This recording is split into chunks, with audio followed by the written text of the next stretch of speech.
So for those of you that don't know, Bill, I guess I first tracked you down after you won a major award for your HBR article, Profits Without Prosperity, and a graph that has been reproduced literally hundreds of thousands of times, where you look at productivity going up and up and up and up, so workers are being more productive, but the returns to workers just kind of leveling off and not tracking with each other. And maybe start us off by talking about the thesis in that article. Yeah. Well, okay. So if we start at a kind of a macro level, we know there's certain things we know. We know that since the late 1970s, early 1980s, inequality has become greater and greater in the United States. And there's a lot of reasons for that.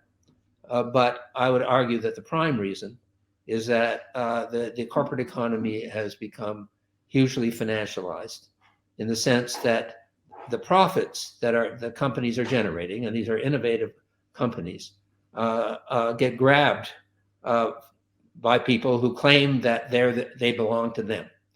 And they're basically, in general terms, shareholders.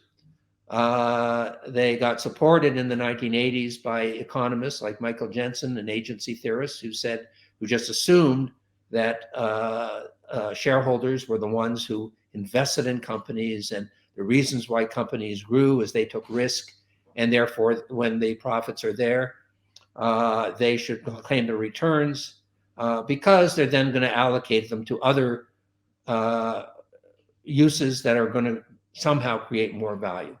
Okay, basically, I could spend all the time going into the critique of that, and I won't, but it's nonsense, because they don't have a theory of innovation coming out of neoclassical economics, and I've written lots and lots of things on this. They not only don't understand innovation, they actually don't think that companies can innovate, because companies are inherently unproductive, and anything that you invest in is not going to work. So they have no idea where profits come from, where innovation comes from. But in that kind of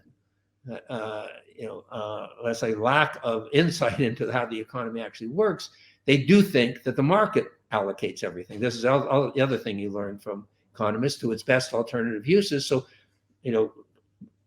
Jensen's phrase was disgorge the free cash flow. Take that money out of companies and just put it somewhere else.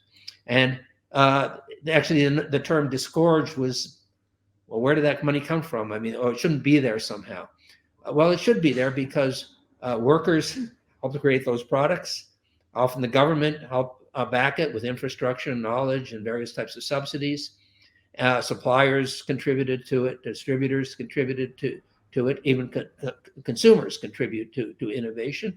So there's a lot of people in the economy who contribute to innovation. And actually, public shareholders contribute at almost nothing.